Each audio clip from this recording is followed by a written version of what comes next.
What do you get when you mix the stories and creatures of H.P. Lovecraft with Anakin Skywalker, with Vigo the Carpathian, with the unassuming Dr. Grant, with a man who's walked on the planet of the apes, with the practical special effects of The Walking Dead, with a Stephen King Castle Rock landscape, with the director of Halloween and The Thing?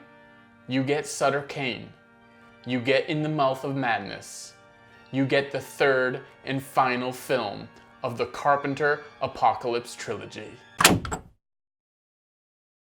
Hello everybody and welcome to Nocturnal Horrors. In the Mouth of Madness is a 1994 John Carpenter film about an insurance investigator who is looking into the disappearance of hack horror writer Sutter Kane. The publishing house, operated by Charlton Heston, has Kane's editor go along with Sam Neill. Where does fiction end and reality begin? What's the difference between sanity and insanity? When do those lines get blurred? When does insanity and fiction become reality? When do Lovecraftian things on the threshold of our world cross over and come into our existence and just take over everything? Where the hell is Hobbs End exactly, because I desperately want to visit? Where can I actually get a Sutter Kane book, because unstable people who read his books begin to get a little bit more unstable? And by a little bit more unstable, I mean becoming paranoid schizophrenics. Oh boy. Sounds like Sutter Kane really writes those books that you just want to take down to the ocean, sit in the sand, listen to the waves crashing along the shore, and have a nice, good old-fashioned read.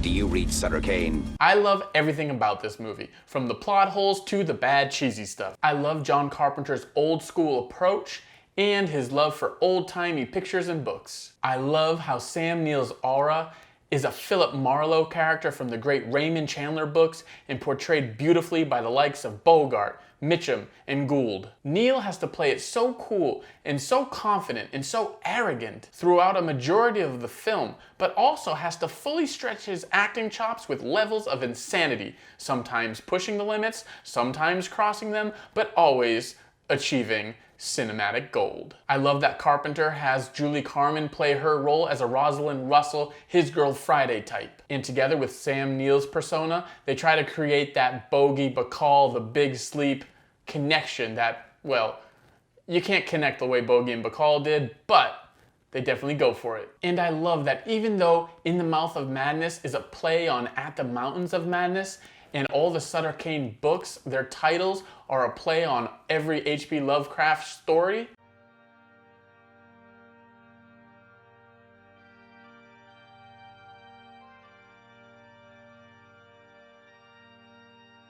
However, Sutter Kane is a mirage of Stephen King in terms of how he's conceived as a hack from the snobs of literature, but loved by the masses, and Hobbs End is literally the Castle Rock of New Hampshire. In the same way Sutter Kane can create an alternate reality, Stephen King and his author in The Dark Half also played with that same realm, really making his books come to life as well. I love the quintessential 1990s movie this feels like, using actual film to shoot a movie, as well as having that Shane Black, Lethal Weapon, shoot first and ask questions later ordeal. I love the psychological aspects this film has, as well as throwing in those supernatural elements without pussyfooting around them. When they want to go supernatural, they go supernatural. Side note, I know he's been in other films before, but does anyone think it's crazy that Vigo the Carpathian is actually in this movie? It's just insane not to see him in a painting with hair flowing in the wind, or holding a baby, or having horns out of his head,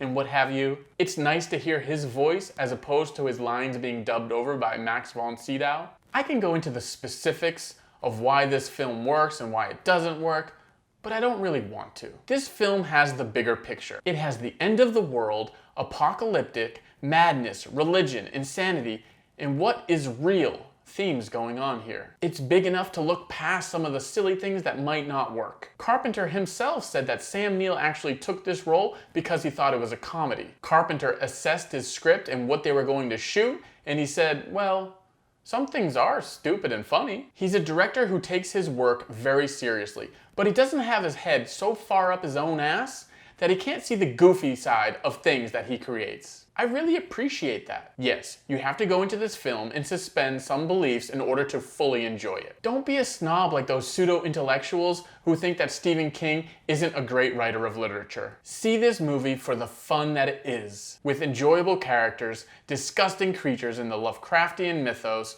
amazing locations, in a fictional town on the cusp of madness, or a real town losing its mind. Either or, every horror fan should see every single John Carpenter film. His work overall deserves a movie marathon at least once a year. He's just so much more than Halloween, The Thing, and Escape from New York. But calm down on the ranking and comparing of this film to his other works. Enjoy it for what it is. This is one of those films I find myself continually coming back to. It's a film with a script that has so many nods to horror icons. It's a film that has a vibe that I really enjoy late at night when I want that feeling of nostalgia and straight up horror. It's just a beautiful, beautiful thing.